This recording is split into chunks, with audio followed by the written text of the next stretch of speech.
जय हिंद एवरीवन। तो फिर आज हम बात करने वाले हैं अपनी एसएसबी के इंटरव्यू के डे 1 के पहले टेस्ट के बारे में, जो कि है पीपीडीटी। सो बेसिकली पीपीडीटी की फुल फॉर्म है पिक्चर परसेप्शन डिस्क्रिप्शन टेस्ट। जैसे कि हमें इसके नाम से ही पता चल रहा है, इसमें हमें एक पिक्चर दी जाएगी, उसको पहले हमें अच्छी तरह से ऑब्जर्व करना है और फिर उसको डिस्क्राइब करके यानी कि उस पर एक स्टोरी बनानी है। तो फिर हम आज सीखेंगे कि पीपीडीटी को कैसे अटेम्प्ट किया जाता है या फिर किस टाइप की स्टोरीज हमें दी जाती हैं, कितनी स्टोरीज हमें बनानी होती हैं। तो सबसे पहले हम बात करते हैं कि टाइम कितना दिया जाता है। तो पीपीडीटी को सॉल्व करने के लिए या फिर उसको अटेम्प्ट करने के लिए हमें पूरे 4.5 मिनट का टाइम दिया जाता है, जिसमें से 30 सेकेंड में हमें उस पिक्चर को ऑब्जर्व करना होता है और जो बचती 4 मिनट हैं उसके अंदर हमें उस पर पूरी की पूरी स्टोरी लिखनी होती है। तो फिर अब हम सीखेंगे कि उसको अटेम्प्ट कैसे किया जाता है। तो फिर हम बात कर लेते हैं कि हमें पीपीडीटी में शीट किस टाइप की दी जाती है। तो फिर पीपीडीटी में हमें कुछ इस टाइप की शीट दी जाती है, जिसके अंदर यहाँ पे हमें अपना नाम लिखना होता है, यहाँ पे एज, यहाँ पे बैच नंबर जो कि हमें वहाँ पे जाके दिया जाएगा, और ये चेस्ट नंबर है। तो फिर ये बॉक्स वो है जिसमें हमें वो सारी इन्फॉर्मेशन फिल करनी होती है। जैसे कि जो भी हमने पिक्चर देखी है तो फिर उसमें करेक्टर्स हम यहाँ पे मार्क करेंगे और यहाँ पे हम लिखेंगे एक्शन, यानी कि हमारी स्टोरी की थीम क्या रहने वाली है, और उसके बाद हमें यहाँ पे अपनी पूरी की पूरी स्टोरी लिखनी है। तो फिर अब हम पीपीडीटी के बारे में समझते हैं एक एग्जाम्पल लेके। तो फिर हम लेते हैं एक स्टोरी का एग्जाम्पल। तो फिर हमें पीपीडीटी के अंदर कुछ इस टाइप की पिक्चर्स दी जाती हैं और इन पिक्चर्स के अंदर से ही हमें चीज़ें ऑब्जर्व करनी होती हैं। हमें 30 सेकंड का टाइम दिया जाएगा, जिसके अंदर हमें कुछ स्पेसिफिक चीज़ें नोटिस करनी है, जो कि ये सबसे पहले हमें देखना है कि इसका बैकग्राउंड कैसा है, यानी कि अर्बन बैकग्राउंड है या फिर रूरल बैकग्राउंड है। तो फिर उसके अकॉर्डिंग ही हमें अपनी स्टोरी की थीम डिसाइड करनी है। हमें नंबर ऑफ़ कैरेक्टर्स देखने हैं कि कितने कैरेक्टर्स हैं स्टोरी में। तो फिर जैसे कि हम देख सकते हैं इसमें 3 कैरेक्टर्स, जैसे कि हमें स्टोरी के अंदर दिख रहा है कि यहाँ पे पूरे 3 कैरेक्टर्स हैं। अब इसमें से हमें ये भी ऑब्जर्व करना है कि कितने मेल कैरेक्टर्स हैं और कितने फीमेल कैरेक्टर्स हैं। इस स्टोरी में हम देख सकते हैं कि ये जो लड़का इस पेड़ के साइड में खड़ा है ये एक मेल कैरेक्टर है और ये जो 2 कैरेक्टर हैं ये फीमेल कैरेक्टर्स हैं। अब इसके साथ साथ हमें इनकी एज भी सोचनी पड़ेगी कि इनकी एज कितनी हो सकती है। जैसे कि हम अगर इस लड़के की एज देखें तो फिर ये करीबन 20 से 30 साल के बीच में लग रही है, और इन फीमेल्स की एज देखें तो ये लगभग 30 से 35 साल के बीच में लग रही हैं। तो फिर हमें कोई सा भी एक डेफिनेट नंबर डिसाइड करना है, यानी कि जैसे कि हम मेल को एक आइडिया से कोई भी नंबर दे सकते हैं, जैसे कि 26 साल या फिर 27 साल, वो आपकी चॉइस पर डिपेंड करता है जितने भी ईयर्स का आपको ये लग रहा है। लेकिन मेन चीज़ ये है कि हमें उसके एक अप्रॉक्सीमेट में रहना चाहिए कि कितनी इसकी एज हो सकती है। तो फिर हमने इस लड़के की एज मान ली कि इसकी एज है 27 साल, और इन फीमेल्स की एज मान ली, पहले की हमने मान ली कि 38 ईयर्स है और दूसरे की हमने मान ली कि 34 ईयर्स है। तो फिर हमें कुछ इस टाइप की शीट दी जाएगी। अब हम उस पिक्चर को इस शीट में सॉल्व करने की प्रैक्टिस करते हैं। तो फिर हमें पता है कि एक कैरेक्टर यहाँ पे दे रखा था और 2 कैरेक्टर यहाँ थे। तो फिर हमें सबसे पहले उनका जेंडर मार्क करना होता है, जैसे कि इसका जेंडर एम यानी कि मेल।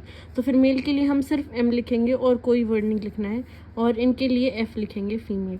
ऐसे ही अगर कोई चाइल्ड आ जाए या फिर जिसका हम जेंडर डिसाइड नहीं कर पा रहे हैं तो फिर उसके लिए हम पी लिखते हैं। पी का मतलब होता है पर्सन।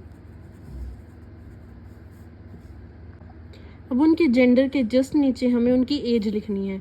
हमें कोई भी ऐसे डैश लगा के नंबर नहीं लिखना है कि 27 से लेके 30 साल या फिर 30 से लेके 35 साल। कोई एक फिक्स नंबर हमें डिसाइड करके लिखना है। तो फिर इसका हमने डिसाइड किया था 27, इनका हमने डिसाइड किया था 38 और इनका 34। अब हमारी एज भी हो गई। अब हमें इनका लिखना है मूड कैसा है। मूड 3 तरह का होता है, एक तो पॉजिटिव जिसको हम प्लस से रिप्रेजेंट करते हैं, एक नेगेटिव जिसको हम माइनस से रिप्रेजेंट करते हैं, और एक है ज़ीरो यानी कि न्यूट्रल। तो फिर हमें मैक्सिमम स्टोरीज़ में पॉजिटिव या फिर न्यूट्रल मोड लेके चलना होता है। अगर कोई बहुत ज़्यादा नेगेटिव स्टोरी है, जैसे कोई एक्सीडेंट वगैरह है, तब हम नेगेटिव का यूज़ कर सकते हैं, अदरवाइज़ हमें नेगेटिव का यूज़ नहीं करना है। तो फिर इसमें तीनों का हम मूड कर देते हैं पॉजिटिव।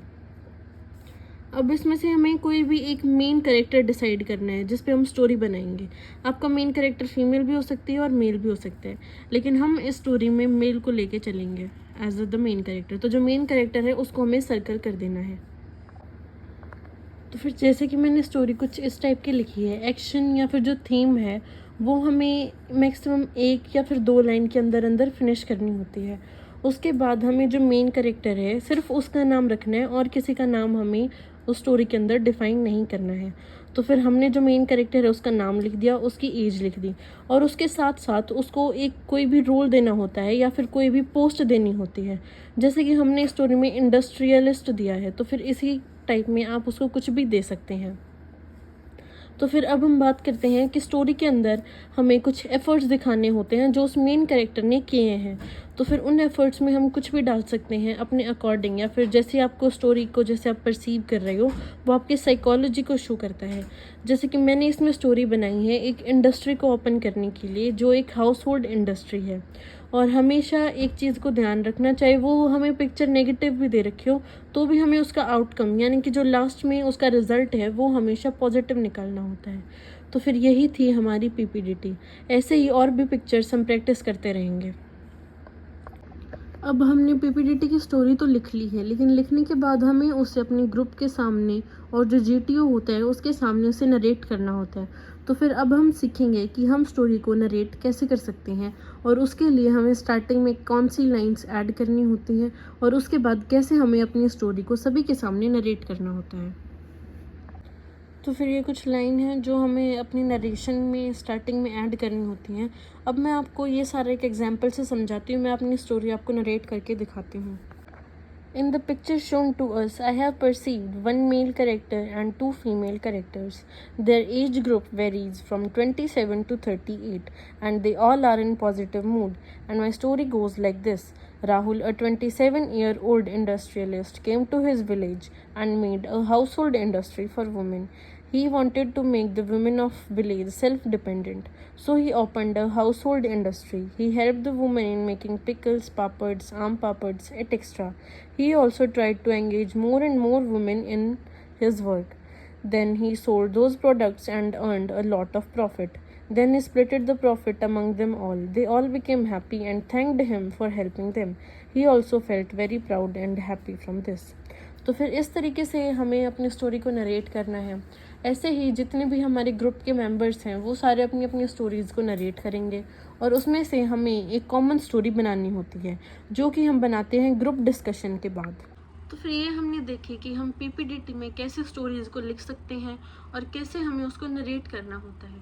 तो फिर नरेट करते टाइम हमें सबसे इम्पॉर्टेंट चीज़ है कि कॉन्फिडेंट रहना चाहिए, और हमें कोई भी टाइम नहीं दिया जाता उसको प्रिपेयर करने के लिए, या फिर हम अपनी स्टोरी को देख के नहीं पढ़ सकते हैं। तो फिर सबसे मेन थिंग ये है कि हम लिखें तो फिर हमारा कंसंट्रेशन होना चाहिए कि हम लिख क्या रहे हैं, फिर वही स्टोरी हमें नरेट करनी होती है। और नरेशन के टाइम पे कोई भी अपनी जगह से स्टैंड यानी कि खड़ा नहीं होता है, उनको बैठे बैठे अपनी स्टोरी नरेट करनी होती है। एक ग्रुप में बेसिकली 6 से लेके 9 तक के मेंबर्स होते हैं, उनके बीच में किसी में 8 हो जाते हैं, किसी में 7 हो जाते हैं, लेकिन मैक्सिमम ऐसा माना जाता है कि ग्रुप में 8 मेंबर्स होते हैं। तो फिर वो सभी अपनी story turn by turn narrate करेंगे। उसके बाद होगा ग्रुप डिस्कशन, जिसमें हम सब मिलके कोई भी एक कॉमन स्टोरी बनाएंगे, यानी कि जितनों का भी मैक्सिमम का जो भी ओपिनियन रहेगा वही हमारी कॉमन स्टोरी बनेगी। और वही कॉमन स्टोरी हमें जीटीओ के आगे कोई भी एक लीडर जिसको पूरा का पूरा ग्रुप चुनेगा, वो जीटीओ के सामने उस स्टोरी को नरेट करेगा कि हमने इस पिक्चर को देख के ये स्टोरी बनाई है। फिर जैसे हमारी स्टोरी होगी या फिर जैसे वो लीडर नरेशन करेगा उसके अकॉर्डिंग ही हमारे ग्रुप में से सिलेक्शन होगा, यानी कि हम स्क्रीन इन होंगे या फिर हम स्क्रीन आउट होंगे। तो फिर आज की वीडियो में बस इतना ही। आगे हम अगली वीडियो में जानेंगे OIR के बारे में, और एक OIR का सेट हम प्रैक्टिस करने वाले हैं। सो थैंक यू, बने रहें हमारे चैनल पर।